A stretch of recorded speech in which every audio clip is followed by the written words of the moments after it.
ನಮಸ್ಕಾರ ಸ್ನೇಹಿತರೆ. ಇಂದಿನ ಕಾಲದಲ್ಲಿ ಅಸಿಡಿಟಿ, ಗ್ಯಾಸ್ಟ್ರಿಕ್, ಹೊಟ್ಟೆ ಉಬ್ಬರ, ಹುಳಿ ತೇಗು, ಎದೆಯುರಿ ಇವು ತುಂಬ ಕಾಮನ್ ಆಗಿಬಿಟ್ಟಿದೆ. ಸಣ್ಣ ಸಮಸ್ಯೆ ಬಂದರೂ ಕೂಡ ನಾವು ತಕ್ಷಣ ಮಾತ್ರೆ ತೆಗೆದುಕೊಳ್ಳುವ ಅಭ್ಯಾಸ ಮಾಡಿಕೊಂಡಿದ್ದೇವೆ. ಆದರೆ ನಿಮಗೆ ಗೊತ್ತಾ, ನೀವು ರೆಗ್ಯುಲರ್ ಅಸಿಡಿಟಿ ಮಾತ್ರೆ ತೆಗೆದುಕೊಂಡರೆ ನಿಮ್ಮ ಡೈಜೆಷನ್ ಇನ್ನೂ ದುರ್ಬಲವಾಗಬಹುದು. ಆದ್ದರಿಂದ ಇಂದು ನಾವು ಮಾತ್ರೆ ತೆಗೆದುಕೊಳ್ಳದೆ ಮನೆಯಲ್ಲಿ ಮಾಡಬಹುದಾದ ಸರಳ ಆಯುರ್ವೇದ ಮನೆಮದ್ದುಗಳ ಬಗ್ಗೆ ತಿಳಿದುಕೊಳ್ಳೋಣ. ಯಾಕೆಂದರೆ ನಮ್ಮ ದೇಹದಲ್ಲಿ ಪ್ರತಿಯೊಂದು ಸಮಸ್ಯೆಗೆ ತಕ್ಷಣ ಮಾತ್ರೆ ಬೇಕು ಅನ್ನುವುದಿಲ್ಲ. ಹಲವಾರು ಸಣ್ಣ ಸಮಸ್ಯೆಗಳನ್ನು ನಾವು ನಮ್ಮ ಅಡುಗೆ ಮನೆಯಲ್ಲಿ ಇರುವ ಪದಾರ್ಥಗಳಿಂದಲೇ ಸರಿಪಡಿಸಬಹುದು. ವಿಶೇಷವಾಗಿ ಆಸಿಡಿಟಿ ಮತ್ತು ಗ್ಯಾಸ್ಟ್ರಿಕ್ ಸಮಸ್ಯೆಗಳು ನಮ್ಮ ಆಹಾರ ಪದ್ಧತಿ ಮತ್ತು ಜೀವನ ಶೈಲಿಯ ಜೊತೆ ತುಂಬ ಸಂಬಂಧ ಹೊಂದಿದೆ. ನಾವು ಏನು ತಿನ್ನುತ್ತೇವೆ, ಹೇಗೆ ತಿನ್ನುತ್ತೇವೆ, ಯಾವ ಸಮಯಕ್ಕೆ ತಿನ್ನುತ್ತೇವೆ ಇವೆಲ್ಲವೂ ನಮ್ಮ ಡೈಜೆಷನ್ ಮೇಲೆ ಪರಿಣಾಮ ಬೀರುತ್ತದೆ. ಆದ್ದರಿಂದ ಇಂದು ನಾನು ನಿಮಗೆ ಹೇಳುವುದು ತುಂಬ ಸಿಂಪಲ್ ಆದರೆ ತುಂಬ ಪರಿಣಾಮಕಾರಿ ಮನೆಮದ್ದುಗಳು.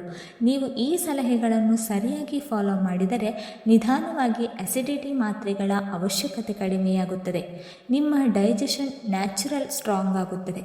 ಹೊಟ್ಟೆ ಹಗುರವಾಗುತ್ತದೆ. ದಿನಪೂರ್ತಿ ದೇಹ ಲೈಟ್ ಆಗಿ ಫೀಲ್ ಆಗುತ್ತದೆ.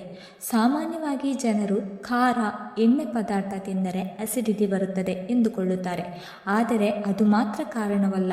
ಸರಿಯಾಗಿ ಜಗಿಯದೆ ತಿನ್ನುವುದು, ಊಟ ಮಾಡಿದ ತಕ್ಷಣ ಮಲಗುವುದು, ಸ್ಟ್ರೆಸ್, ನೀರು ಕಡಿಮೆ ಕುಡಿಯುವುದು, ಮಲಬದ್ಧತೆ ಇವೆಲ್ಲವೂ ಅಸಿಡಿಟಿಗೆ ಕಾರಣವಾಗುತ್ತದೆ. ಆದ್ದರಿಂದ ಮಾತ್ರೆ ತೆಗೆದುಕೊಳ್ಳುವುದಕ್ಕಿಂತ ಮೊದಲು ಕಾರಣವನ್ನು ಸರಿಪಡಿಸಬೇಕು. ನಾವು ಎಷ್ಟೊಂದು ಬಾರಿ ಮಾತ್ರೆ ತೆಗೆದುಕೊಂಡರೂ ನಮ್ಮ ಜೀವನದಲ್ಲಿ ಮತ್ತು ಆಹಾರ ಪದ್ಧತಿ ಸರಿಯಾಗಿಲ್ಲ ಅಂದರೆ ಅಸಿಡಿಟಿ ಮತ್ತೆ ಮತ್ತೆ ಬರುತ್ತಲೇ ಇರುತ್ತದೆ. ಉದಾಹರಣೆಗೆ, ಕೆಲವರು ತುಂಬ ಬೇಗ ಊಟ ಮಾಡುತ್ತಾರೆ, ಕೆಲವರು ರಾತ್ರಿ ತುಂಬ ಲೇಟಾಗಿ ಊಟ ಮಾಡುತ್ತಾರೆ, ಇನ್ನು ಕೆಲವರು ದಿನಪೂರ್ತಿ ಚಹಾ, ಕಾಫಿ ಹೆಚ್ಚು ಕುಡಿಯುತ್ತಾರೆ. ಇವೆಲ್ಲವೂ ಹೊಟ್ಟೆಯಲ್ಲಿ ಆಸಿಡ್ ಬ್ಯಾಲೆನ್ಸನ್ನು ಕೆಡಿಸುತ್ತದೆ. ಜೊತೆಗೆ ಸ್ಟ್ರೆಸ್ ಮತ್ತು ಟೆನ್ಷನ್ ಕೂಡ ಡೈಜೆಷನ್ ಮೇಲೆ ನೇರ ಪರಿಣಾಮ ಬೀರುತ್ತದೆ. ಆದ್ದರಿಂದ ಅಸಿಡಿಟಿ ಸಮಸ್ಯೆ ನಿವಾರಣೆ ಮಾಡಬೇಕಾದರೆ ಮೊದಲು ನಮ್ಮ ದಿನಚರಿ, ಆಹಾರ, ಸಮಯ, ಊಟ ಮಾಡುವ ವಿಧಾನ ಇವೆಲ್ಲವನ್ನು ಸರಿಪಡಿಸುವುದು ತುಂಬ ಮುಖ್ಯ. ಮಾತ್ರೆ ಕೊನೆಯ ಪರಿಹಾರವಾಗಿರಬೇಕು, ಮೊದಲ ಪರಿಹಾರವಾಗಬಾರದು. ಅಸಿಡಿಟಿ ಮಾತ್ರೆಗಳು ಏನು ಮಾಡುತ್ತದೆ ಅಂದರೆ ಹೊಟ್ಟೆಯಲ್ಲಿರುವ ಆ್ಯಸಿಡನ್ನು ಕಡಿಮೆ ಮಾಡುತ್ತದೆ. ಆದರೆ ನಮ್ಮ ಡೈಜೆಷನ್ ಆಗಬೇಕಾದರೆ ಆ ಆ್ಯಸಿಡ್ ಬಹಳ ಅಗತ್ಯ. ನೀವು ಪದೇ ಪದೇ ಮಾತ್ರೆ ತೆಗೆದುಕೊಂಡರೆ ಡೈಜೆಷನ್ ಪವರ್ ಕಡಿಮೆಯಾಗುತ್ತದೆ, ಗ್ಯಾಸ್ ಹೆಚ್ಚಾಗುತ್ತದೆ, ವಿಟಮಿನ್ B12 ಕೊರತೆ ಕೂಡ ಬರಬಹುದು. ಆದ್ದರಿಂದ ಮಾತ್ರೆ ತಾತ್ಕಾಲಿಕ ಪರಿಹಾರ, ಪರ್ಮನೆಂಟ್ ಸೊಲ್ಯೂಷನ್ ಅಲ್ಲ. ಇನ್ನೂ ಒಂದು ಮುಖ್ಯ ವಿಷಯ ಏನೆಂದರೆ, ಈ ಮಾತ್ರೆಗಳು ತೆಗೆದುಕೊಂಡಾಗ ನಿಮಗೆ ತಕ್ಷಣ ರಿಲೀಫ್ ಸಿಕ್ಕಂತೆ ಅನಿಸಬಹುದು. ಆದರೆ ಅದೇ ಸಮಯದಲ್ಲಿ ನಿಮ್ಮ ಹೊಟ್ಟೆಯ ನೈಸರ್ಗಿಕ ಕೆಲಸ ಮಾಡುವ ಶಕ್ತಿ ನಿಧಾನವಾಗಿ ಕಡಿಮೆಯಾಗುತ್ತದೆ. ಅಂದರೆ ದೇಹವೇ ಸ್ವಾಭಾವಿಕವಾಗಿ ಆಸಿಡ್ ಉತ್ಪತ್ತಿ ಮಾಡುವ ಸಾಮರ್ಥ್ಯ ಕಡಿಮೆಯಾಗುತ್ತದೆ. ಇದರಿಂದ ಮುಂದೆ ನೀವು ಆಹಾರ ತಿಂದಾಗ ಸರಿಯಾಗಿ ಜೀರ್ಣವಾಗುವುದಿಲ್ಲ. ಮತ್ತೆ ಗ್ಯಾಸ್, ಉಬ್ಬರ, ಭಾರವಾದ ಅನುಭವಗಳು ಶುರುವಾಗುತ್ತದೆ. ಕೆಲವರಿಗೆ ದೀರ್ಘಕಾಲದಲ್ಲಿ ಐರನ್ ಕೊರತೆ, ದುರ್ಬಲತೆ, ಕೂದಲು ಉದುರುವಿಕೆ ಕೂಡ ಕಾಣಿಸಬಹುದು. ಆದ್ದರಿಂದ ನಾವು ಸಮಸ್ಯೆಯನ್ನು ಒತ್ತಿ ಹಾಕುವುದಕ್ಕಿಂತ ಅದರ ಮೂಲ ಕಾರಣವನ್ನು ಸರಿಪಡಿಸುವುದು ಅತ್ಯಂತ ಮುಖ್ಯ. ಸ್ನೇಹಿತರೆ, ಅಸಿಡಿಟಿಗೆ ಅತ್ಯಂತ ಸರಳ ಮತ್ತು ಪರಿಣಾಮಕಾರಿ ಮನೆಮದ್ದು ಜೀರಿಗೆ ನೀರು. 1 ಗ್ಲಾಸ್ ನೀರಿಗೆ ಅರ್ಧ ಚಮಚ ಜೀರಿಗೆ ಹಾಕಿ ಕುದಿಸಿ ಊಟದ ನಂತರ ಕುಡಿಯಿರಿ. ಜೀರಿಗೆ ನಮ್ಮ ಡೈಜೆಷನ್ ಸುಧಾರಿಸುತ್ತದೆ, ಗ್ಯಾಸ್ ಕಡಿಮೆ ಮಾಡುತ್ತದೆ, ಅಸಿಡಿಟಿ ಕಡಿಮೆ ಮಾಡುತ್ತದೆ. ಜೀರಿಗೆ ನಮ್ಮ ಅಡುಗೆ ಮನೆಯಲ್ಲಿ ಸಿಗುವ ಸಾಮಾನ್ಯ ಪದಾರ್ಥ, ಆದರೆ ಅದರ ಔಷಧೀಯ ಗುಣಗಳು ಬಹಳ ಹೆಚ್ಚು. ಇದು ಹೊಟ್ಟೆಯಲ್ಲಿರುವ ಗ್ಯಾಸನ್ನು ಹೊರಗೆ ಬರಲು ಸಹಾಯ ಮಾಡುತ್ತದೆ, ಡೈಜೆಸ್ಟಿವ್ ಎಂಜೈಮ್ ಉತ್ಪತ್ತಿಯನ್ನು ಹೆಚ್ಚಿಸುತ್ತದೆ, ಹೊಟ್ಟೆ ಉಬ್ಬರವನ್ನು ಕಡಿಮೆ ಮಾಡುತ್ತದೆ. ವಿಶೇಷವಾಗಿ ಊಟ ಮಾಡಿದ ನಂತರ ಹೊಟ್ಟೆ ಭಾರ, ಗ್ಯಾಸ್, ತೇಗು ಸಮಸ್ಯೆ ಇರುವವರು ಪ್ರತಿದಿನ ಜೀರಿಗೆ ನೀರು ಕುಡಿಯುವ ಅಭ್ಯಾಸ ಮಾಡಬಹುದು. ಇನ್ನು ಉತ್ತಮ ಫಲಿತಾಂಶ ಬೇಕಾದರೆ ಜೀರಿಗೆಯ ಜೊತೆ ಸ್ವಲ್ಪ ಸೋಂಪು ಮತ್ತು ಸ್ವಲ್ಪ ಧನಿಯಾ ಕೂಡ ಹಾಕಿ ಕುದಿಸಿ ಕುಡಿದರೆ ಡೈಜೆಷನ್ ಇನ್ನೂ ಚೆನ್ನಾಗಿ ಆಗುತ್ತದೆ ಮತ್ತು ಅಸಿಡಿಟಿ ಸಮಸ್ಯೆ ನಿಧಾನವಾಗಿ ಕಡಿಮೆಯಾಗುತ್ತದೆ. ಅಸಿಡಿಟಿ ಸಮಸ್ಯೆಗೆ 2ನೇ ಮನೆಮದ್ದು ಬಂದು ಶುಂಠಿ. ನಮ್ಮ ಹೊಟ್ಟೆಗೆ ಸೂಪರ್ ಮೆಡಿಸಿನ್ ಅಂತ ಹೇಳಬಹುದು. ಊಟದ ನಂತರ ಸ್ವಲ್ಪ ಶುಂಠಿ ತುಂಡನ್ನು ಉಪ್ಪಿನ ಜೊತೆ ತಿನ್ನಬಹುದು ಅಥವಾ ಶುಂಠಿ ನೀರು ಕುಡಿಯಬಹುದು. ಇದು ಡೈಜೆಷನ್ ವೇಗ ಹೆಚ್ಚಿಸುತ್ತದೆ, ಗ್ಯಾಸ್ ಕಡಿಮೆ ಮಾಡುತ್ತದೆ, ಹೊಟ್ಟೆ ಉಬ್ಬರ ಕೂಡ ಕಡಿಮೆ ಮಾಡುತ್ತದೆ. ಇದಲ್ಲದೆ ಶುಂಠಿಯಲ್ಲಿರುವ ನೈಸರ್ಗಿಕ ಆಂಟಿ ಇನ್ಫ್ಲಮೆಂಟರಿ ಗುಣಗಳು ಹೊಟ್ಟೆಯ ಒಳಭಾಗದ ಉರಿಯನ್ನು ಕಡಿಮೆ ಮಾಡಲು ಸಹಾಯ ಮಾಡುತ್ತದೆ. ಕೆಲವರಿಗೆ ಊಟ ಮಾಡಿದ ತಕ್ಷಣ ಭಾರವಾದ ಅನುಭವ, ನಿದ್ರೆ ಬರುವಂತೆ ಫೀಲಿಂಗ್ ಇರುತ್ತದೆ.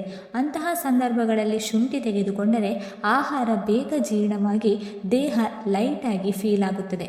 ಜೊತೆಗೆ ಶುಂಠಿ ನಮ್ಮ ಗ್ಯಾಸ್ಟ್ರಿಕ್ ಎಂಟಿಂಗ್ ಪ್ರೊಸೆಸ್ಸನ್ನು ವೇಗಗೊಳಿಸಿ ಆಹಾರ ಹೊಟ್ಟೆಯಲ್ಲಿ ಹೆಚ್ಚು ಸಮಯ ಉಳಿಯದಂತೆ ನೋಡಿಕೊಳ್ಳುತ್ತದೆ. ನೀವು ಪ್ರತಿದಿನ ಸ್ವಲ್ಪ ಪ್ರಮಾಣದಲ್ಲಿ ಶುಂಠಿಯನ್ನು ಆಹಾರದಲ್ಲಿ ಸೇರಿಸಿಕೊಂಡರೆ ನಿಧಾನವಾಗಿ ಅಸಿಡಿಟಿ, ಗ್ಯಾಸ್ ಸಮಸ್ಯೆಗಳು ಕಡಿಮೆಯಾಗುತ್ತದೆ ಮತ್ತು ನಿಮ್ಮ ಡೈಜೆಷನ್ ನ್ಯಾಚುರಲಿ ಸ್ಟ್ರಾಂಗ್ ಆಗುತ್ತದೆ. ಮೂರನೆಯ ಮನೆಮದ್ದು ಬಂದು ಮಜ್ಜಿಗೆ. ನಮ್ಮ ಹೊಟ್ಟೆಗೆ ತುಂಬಾ ಒಳ್ಳೆಯದು. ಮಜ್ಜಿಗೆಗೆ ಸ್ವಲ್ಪ ಜೀರಿಗೆ ಪುಡಿ, ಸ್ವಲ್ಪ ಇಂಗು, ಸ್ವಲ್ಪ ಉಪ್ಪು ಹಾಕಿ ಊಟದ ನಂತರ ಕುಡಿಯಿರಿ. ಇದು ಆಸಿಡಿಟಿ, ಗ್ಯಾಸ್, ಹೊಟ್ಟೆ ಉಬ್ಬರ ಎಲ್ಲ ಸಮಸ್ಯೆಗಳನ್ನು ಕಡಿಮೆ ಮಾಡುತ್ತದೆ. ಮಜ್ಜಿಗೆಯಲ್ಲಿ ನೈಸರ್ಗಿಕ ಪ್ರೋಬಯೋಟಿಕ್ಸ್ ಇರುತ್ತದೆ. ಅಂದರೆ ನಮ್ಮ ಹೊಟ್ಟೆಯಲ್ಲಿ ಇರುವ ಒಳ್ಳೆಯ ಬ್ಯಾಕ್ಟೀರಿಯಾಗಳನ್ನು ಹೆಚ್ಚಿಸಲು ಇದು ಸಹಾಯ ಮಾಡುತ್ತದೆ. ಡೈಜೆಷನ್ ಸರಿಯಾಗಿ ಆಗಬೇಕಾದರೆ ನಮ್ಮ ಹೊಟ್ಟೆಯಲ್ಲಿ ಒಳ್ಳೆಯ ಬ್ಯಾಕ್ಟೀರಿಯಾ ತುಂಬ ಮುಖ್ಯ. ಮಜ್ಜಿಗೆ ಹೊಟ್ಟೆಯನ್ನು ತಂಪಾಗಿಸುತ್ತದೆ, ಎದೆಯುರಿ ಕಡಿಮೆ ಮಾಡುತ್ತದೆ ಮತ್ತು ಆಹಾರ ಜೀರ್ಣವಾಗಲು ಸಹಾಯ ಮಾಡುತ್ತದೆ. ವಿಶೇಷವಾಗಿ ಮಧ್ಯಾಹ್ನ ಊಟದ ನಂತರ ಮಜ್ಜಿಗೆ ಕುಡಿಯುವ ಅಭ್ಯಾಸ ಮಾಡಿಕೊಂಡರೆ ಗ್ಯಾಸ್ಟ್ರಿಕ್, ಅಸಿಡಿಟಿ ಸಮಸ್ಯೆಗಳು ನಿಧಾನವಾಗಿ ಕಡಿಮೆಯಾಗುತ್ತದೆ. ಆದರೆ ತುಂಬ ತಂಪಾದ ಮಜ್ಜಿಗೆಯಲ್ಲ, ಸ್ವಲ್ಪ ಸಾಮಾನ್ಯ ತಾಪಮಾನದಲ್ಲಿ ಇರುವ ಮಜ್ಜಿಗೆ ಕುಡಿಯುವುದು ಉತ್ತಮ. ಸ್ನೇಹಿತರೆ, ಊಟದ ನಂತರ ಒಂದು ಚಿಕ್ಕ ತುಂಡು ಬೆಲ್ಲ ಮತ್ತು ಸ್ವಲ್ಪ ತುಪ್ಪ ತಿನ್ನಬಹುದು. ಇದು ಕೂಡ ಡೈಜೆಷನ್ ಅನ್ನು ಸುಧಾರಿಸುತ್ತದೆ, ಅಸಿಡಿಟಿ ಕಡಿಮೆ ಮಾಡುತ್ತದೆ ಮತ್ತು ಮಲಬದ್ಧತೆ ಕೂಡ ಕಡಿಮೆ ಮಾಡುತ್ತದೆ. ಬೆಲ್ಲದಲ್ಲಿ ನೈಸರ್ಗಿಕ ಖನಿಜಗಳಿರುತ್ತದೆ. ಇದು ಜೀರ್ಣಕ್ರಿಯೆಯನ್ನು ಉತ್ತೇಜಿಸುತ್ತದೆ ಮತ್ತು ಊಟದ ನಂತರ ಹೊಟ್ಟೆ ಭಾರವಾಗಿರುವ ಫೀಲಿಂಗ್ ಅನ್ನು ಕಡಿಮೆ ಮಾಡುತ್ತದೆ. ತುಪ್ಪ ನಮ್ಮ ಅಂತರಾಳವನ್ನು ಲ್ಯೂಬ್ರಿಕೇಟ್ ಮಾಡಿ ಆಹಾರ ಸರಿಯಾಗಿ ಕೆಳಗೆ ಹೋಗಲು ಸಹಾಯ ಮಾಡುತ್ತದೆ. ಇದರಿಂದ ಮಲಬದ್ಧತೆ ಕಡಿಮೆಯಾಗುತ್ತದೆ. ವಿಶೇಷವಾಗಿ ಒಣ ಮಲ ಅಂದರೆ ಹಾರ್ಟ್ ಸ್ಟೂಲ್ ಸಮಸ್ಯೆ ಇರುವವರಿಗೆ ಬೆಲ್ಲ ಮತ್ತು ತುಪ್ಪ ತುಂಬಾ ಉಪಯೋಗ. ಆದರೆ ಪ್ರಮಾಣ ತುಂಬ ಕಡಿಮೆ ಇರಬೇಕು. ಒಂದು ಚಿಕ್ಕ ತುಂಡು ಬೆಲ್ಲ ಮತ್ತು ಅರ್ಧ ಚಮಚ ತುಪ್ಪ ಸಾಕು. ನಿಯಮಿತವಾಗಿ ತೆಗೆದುಕೊಂಡರೆ ಡೈಜೆಷನ್ ಸುಧಾರಿಸುತ್ತದೆ, ಹೊಟ್ಟೆ ಹಗುರವಾಗುತ್ತದೆ ಮತ್ತು ಅಸಿಡಿಟಿ ಸಮಸ್ಯೆ ನಿಧಾನವಾಗಿ ಕಡಿಮೆಯಾಗುತ್ತದೆ. ಸ್ನೇಹಿತರೆ, ಹೋಟೆಲ್ನಲ್ಲಿ ಊಟದ ನಂತರ ಸೋಂಪು ಯಾಕೆ ಕೊಡುತ್ತಾರೆ ಗೊತ್ತಾ? ಅದು ಡೈಜೆಷನ್ಗೆ ಸಹಾಯ ಮಾಡುತ್ತದೆ. ಊಟದ ನಂತರ ಅರ್ಧ ಚಮಚ ಸೋಂಪು ಜಗಿದು ತಿನ್ನಿರಿ. ಇದು ತೇಗು, ಗ್ಯಾಸ್, ಅಸಿಡಿಟಿ ಕಡಿಮೆ ಮಾಡುತ್ತದೆ. ಸೋಂಪು ಹೊಟ್ಟೆಯ ಒಳಗಿನ ಉರಿಯನ್ನು ಕಡಿಮೆ ಮಾಡುತ್ತದೆ ಮತ್ತು ಆಹಾರ ಸರಿಯಾಗಿ ಜೀರ್ಣವಾಗಲು ಸಹಾಯ ಮಾಡುತ್ತದೆ. ವಿಶೇಷವಾಗಿ ಊಟ ಮಾಡಿದ ನಂತರ ಬಾಯಿಯಲ್ಲಿ ಹುಳಿ ರುಚಿ, ತೇಗು, ಬರ್ಪಿಂಗ್ ಹೆಚ್ಚು ಆಗುತ್ತಿದ್ದರೆ ಸೋಂಪು ತುಂಬ ಉಪಯೋಗ. ಸೋಂಪು ಜಗಿದರೆ ಲಾಲಾರಸ ಅಂದರೆ ಸಲೈವ ಹೆಚ್ಚಾಗಿ ಉತ್ಪತ್ತಿಯಾಗುತ್ತದೆ. ಇದು ಡೈಜೆಷನ್ ಪ್ರಕ್ರಿಯೆಯನ್ನು ಇನ್ನೂ ಉತ್ತಮ ಮಾಡುತ್ತದೆ. ಜೊತೆಗೆ ಸೋಂಪು ನಮ್ಮ ಹೊಟ್ಟೆಯನ್ನು ತಂಪಾಗಿಸುತ್ತದೆ, ಎದೆಯುರಿ ಕಡಿಮೆ ಮಾಡುತ್ತದೆ ಮತ್ತು ಗ್ಯಾಸ್ನಿಂದ ಆಗುವ ಹೊಟ್ಟೆ ಉಬ್ಬರವನ್ನು ಕಡಿಮೆ ಮಾಡುತ್ತದೆ. ಆದ್ದರಿಂದ ಊಟದ ನಂತರ ಸೋಂಪು ತಿನ್ನುವ ಅಭ್ಯಾಸ ನಿಮ್ಮ ದೊಡ್ಡ ಅಸಿಡಿಟಿ ಸಮಸ್ಯೆಯನ್ನು ನಿಧಾನವಾಗಿ ಕಡಿಮೆ ಮಾಡಬಹುದು. ಸ್ನೇಹಿತರೆ, ಅಸಿಡಿಟಿ ಕಡಿಮೆ ಮಾಡಬೇಕಾದರೆ 3 ಹ್ಯಾಬಿಟ್ಸ್ ಅನ್ನು ಬದಲಾಯಿಸಬೇಕು. ನಿಧಾನವಾಗಿ ಜಗಿದು ಊಟ ಮಾಡಬೇಕು. ಊಟ ಮಾಡಿದ ತಕ್ಷಣ ಮಲಗಬಾರದು. ಹಾಗೆ ಊಟ ಮಾಡುವಾಗ ಹೆಚ್ಚು ನೀರು ಕುಡಿಯಬಾರದು. ಈ 3 ನಿಯಮವನ್ನು ಪಾಲಿಸಿದರೆ ಅರ್ಧ ಅಸಿಡಿಟಿ ಸಮಸ್ಯೆ ಕಡಿಮೆಯಾಗುತ್ತದೆ. ಇದರ ಜೊತೆಗೂಡಿ ಇನ್ನೊಂದು ಮುಖ್ಯ ವಿಷಯ ಏನೆಂದರೆ ಊಟ ಮಾಡುವಾಗ ಮನಸ್ಸನ್ನು ಶಾಂತವಾಗಿರಿಸಬೇಕು. ಟಿವಿ ನೋಡುತ್ತಾ ಅಥವಾ ಮೊಬೈಲ್ ಬಳಸಿ ಊಟ ಮಾಡಿದರೆ ನಾವು ಎಷ್ಟು ತಿಂದಿದ್ದೆವು ಅನ್ನೋದರ ಅರಿವು ಇರುವುದಿಲ್ಲ. ಸರಿಯಾಗಿ ಜಗಿಯುವುದೂ ಆಗುವುದಿಲ್ಲ. ನಿಧಾನವಾಗಿ ಗಮನದಿಂದ ಊಟ ಮಾಡಿದರೆ ಡೈಜೆಷನ್ ಬಹಳ ಸುಧಾರಿಸುತ್ತದೆ.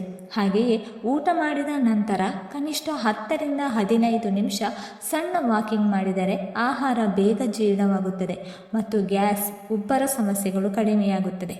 ಈ ಸಣ್ಣ ಹ್ಯಾಬಿಟ್ಸನ್ನು ನಿಯಮಿತವಾಗಿ ಪಾಲಿಸಿದರೆ ನೀವು ದೊಡ್ಡ ಮಟ್ಟದಲ್ಲಿ ಅಸಿಡಿಟಿ ಸಮಸ್ಯೆಯಿಂದ ರಿಲೀಫ್ ಪಡೆಯಬಹುದು.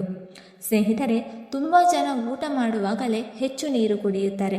ಇದು ದೊಡ್ಡ ತಪ್ಪು. ಊಟಕ್ಕೂ 30 ನಿಮಿಷ ಮೊದಲು ನೀರು ಕುಡಿಯಿರಿ. ಊಟದ ನಂತರ 1 ಗಂಟೆಯ ನಂತರ ನೀರು ಕುಡಿಯಿರಿ. ಇದರಿಂದ ಡೈಜೆಷನ್ ತುಂಬ ಚೆನ್ನಾಗಿ ಆಗುತ್ತದೆ. ಊಟ ಮಾಡುವ ಸಮಯದಲ್ಲಿ ತುಂಬ ನೀರು ಕುಡಿದರೆ ಹೊಟ್ಟೆಯಲ್ಲಿರುವ ಜೀರ್ಣರಸಗಳು ಅಂದರೆ ಡೈಜೆಸ್ಟಿವ್ ಜ್ಯೂಸನ್ನು ದುರ್ಬಲವಾಗಿಸುತ್ತದೆ. ಇದರಿಂದ ಆಹಾರ ಸರಿಯಾಗಿ ಜೀರ್ಣವಾಗುವುದಿಲ್ಲ. ಆದ್ದರಿಂದ ಗ್ಯಾಸ್, ಉಬ್ಬರ, ಅಸಿಡಿಟಿ ಸಮಸ್ಯೆಗಳು ಬರುತ್ತದೆ. ಆದರೆ ಇದರ ಅರ್ಥ ನೀರು ಕಡಿಮೆ ಕುಡಿಯಬೇಕು ಅಂತಲ್ಲ. ದಿನಪೂರ್ತಿ ಸ್ವಲ್ಪ ಸ್ವಲ್ಪವಾಗಿ ನೀರು ಕುಡಿಯಬೇಕು. ಬೆಳಿಗ್ಗೆ ಎದ್ದ ತಕ್ಷಣ 1 ಗ್ಲಾಸ್ ಬೆಚ್ಚಗಿನ ನೀರು ಕುಡಿಯುವ ಅಭ್ಯಾಸ ಮಾಡಿಕೊಂಡರೆ ಹೊಟ್ಟೆ ಸ್ವಚ್ಛವಾಗುತ್ತದೆ, ಮಲಬದ್ಧತೆಯೂ ಕಡಿಮೆಯಾಗುತ್ತದೆ ಮತ್ತು ಅಸಿಡಿಟಿ ಸಮಸ್ಯೆ ಕೂಡ ನಿಧಾನವಾಗಿ ಕಡಿಮೆಯಾಗುತ್ತದೆ. ಸರಿಯಾದ ಸಮಯಕ್ಕೆ ನೀರು ಕುಡಿಯುವುದು ಕೂಡ ಒಂದು ಔಷಧಿಯ ಥರ ಕೆಲಸ ಮಾಡುತ್ತದೆ. ಹಾಗಾಗಿ ಸ್ನೇಹಿತರೆ, ಆಸಿಡಿಟಿ ಬಂದ ತಕ್ಷಣ ಮಾತ್ರೆ ತೆಗೆದುಕೊಳ್ಳಬೇಡಿ. ಮೊದಲು ಈ ಸರಳ ಆಯುರ್ವೇದ ಮನೆಮದ್ದುಗಳನ್ನು ಟ್ರೈ ಮಾಡಿ. ಜೀರಿಗೆ ನೀರು, ಶುಂಠಿ, ಮಜ್ಜಿಗೆ, ಸೋಂಪು ಜೊತೆಗೆ ಸರಿಯಾದ ಜೀವನ ಶೈಲಿ ಪಾಲಿಸಿ. ಈ ಸಣ್ಣ ಸಣ್ಣ ಬದಲಾವಣೆಗಳಿಂದ ನೀವು ಆಸಿಡಿಟಿ ಸಮಸ್ಯೆಯಿಂದ ಶಾಶ್ವತವಾಗಿ ಮುಕ್ತರಾಗಬಹುದು. ಆರೋಗ್ಯ ಎಂದರೆ ದೊಡ್ಡ ಔಷಧಿಯಲ್ಲ. ನಮ್ಮ ದಿನನಿತ್ಯದ ಸಣ್ಣ ಸಣ್ಣ ಅಭ್ಯಾಸಗಳು, ಸರಿಯಾದ ಸಮಯಕ್ಕೆ ಊಟ ಮಾಡುವುದು, ನಿಧಾನವಾಗಿ ಜಗಿದು ತಿನ್ನುವುದು, ಹೆಚ್ಚು ಎಣ್ಣೆ ಮತ್ತು ಖಾರ ಕಡಿಮೆ ಮಾಡುವುದು, ಸ್ಟ್ರೆಸ್ ಕಡಿಮೆ ಮಾಡುವುದು ಇವೆಲ್ಲವೂ ಆಸಿಡಿಟಿ ನಿವಾರಣೆಗೆ ತುಂಬ ಮುಖ್ಯ. ಸ್ನೇಹಿತರೆ, ನಿಮ್ಮ ಅಡುಗೆ ಮನೆಯಲ್ಲೇ ನಿಮ್ಮ ಮೆಡಿಸಿನ್ ಅಂಗಡಿ ಎಂಬುದನ್ನು ಮರೆಯಬೇಡಿ. ಸರಿಯಾದ ಆಹಾರ, ಸರಿಯಾದ ಅಭ್ಯಾಸ, ಸರಳ ಮನೆಮದ್ದು ಇವೇ ನಿಜವಾದ ಆರೋಗ್ಯ ರಹಸ್ಯ ಎಂದು ಹೇಳಿದ ಈ ಸಲಹೆಗಳನ್ನು ಕನಿಷ್ಠ 15 ದಿನ ಪಾಲಿಸಿ ನೋಡಿ. ನಿಮ್ಮ ಹೊಟ್ಟೆ ಆರೋಗ್ಯದಲ್ಲಿ ಖಂಡಿತ ಬದಲಾವಣೆ ಕಾಣುತ್ತೀರಿ. ವೀಕ್ಷಕರೇ, ಈ ಮಾಹಿತಿ ನಿಮಗೆ ಇಷ್ಟವಾಗಿದ್ದರೆ ದಯವಿಟ್ಟು ಲೈಕ್ ಮಾಡಿ, ಶೇರ್ ಮಾಡಿ ಮತ್ತು ಕಮೆಂಟ್ ಮಾಡಿ. ಹಾಗೆಯೇ ಮುಂದಿನ ವಿಡಿಯೋಸ್ಗಳಿಗಾಗಿ ನಮ್ಮ ಚಾನಲನ್ನು ಸಬ್ಸ್ಕ್ರೈಬ್ ಮಾಡಿಕೊಳ್ಳಿ. ಧನ್ಯವಾದಗಳು.